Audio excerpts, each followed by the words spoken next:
السلام علیکم ورحمۃ اللہ. Welcome my YouTube channel ملیکار.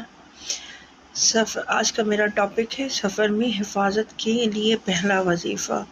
حضرت سیدنا سید رضی اللہ تعالیٰ عنہ بن ابی وقاص روایت کرتے ہیں کہ حضرت خواجہ رضی اللہ تعالیٰ عنہ علیہ السلام سلمہ بیان کرتی ہیں کہ حضرت پاک صلی اللہ علیہ وسلم نے ارشاد فرمایا، جو شخص سفر میں کسی مقام پر اترے، اگر وہاں پر یہ دعا پڑھ لی تو اس کی روانگی تک کوئی بھی چیز اس سے نقصان نہیں پہنچا سکتی. بے شک میں اس پڑھ کے آیت آپ کو بتا دیتی ہوں.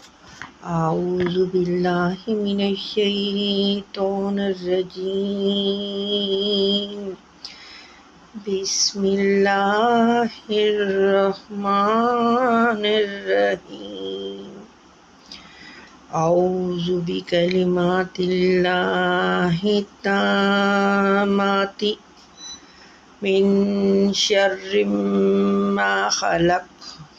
ترجمہ: میں پناہ مانگتا ہوں اللہ کے کامل کلمات کی تمام محفوظ مخلوق کے شر سے. دیکھیں، اب اس میں وظیفے میں تو یہی ہے کہ نقصان نہیں پہنچے گا، اور ہم نے دعا میں بھی یہی دعا پڑھی تو ہمیں کوئی نقصان نہیں پہنچا سکتے، کیونکہ ہمارا ایمان پکا ہونا چاہیے. بس اتنا فرق ہے. سفر میں حفاظت کے لیے دوسرا وظیفہ. حضرت سیدنا ابو بن عمر رضی اللہ تعالیٰ عنہ روایت کرتے ہیں کہ نبی پاک صلی اللہ علیہ وسلم سفر فرماتے حفاظت کے لیے یہ دعا پڑھ لیا کرتے تھے. اب میں آپ کو یہ دعا پڑھ کے سنا دیتی ہوں. بسم اللہ الرحمن الرحیم. یا ارض ربی و ربک اللہ، اعوذ باللہ من شرک و شر ما فیک و شر ما خلق فیک و من شر ما یذب. ترجمہ: اے زمین، میرا رب اور تیرے رب اللہ ہے. میں اللہ کی پناہ لیتا ہوں تیرے شر سے، اور جو کچھ تیرے اندر موجود ہے اور جو کچھ تیرے اندر پیدا کیا گیا ہے اس کے شر سے، اور جانور تیرے اوپر چلتے ہیں ان کے شر سے.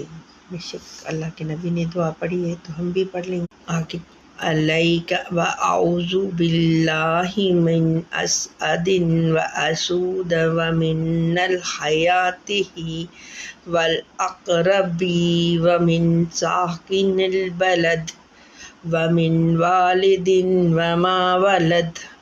اور میں پناہ لیتا ہوں اللہ کے جنگل کے شیر سے، اور کالے ناگ سے، اور ہرن سانپ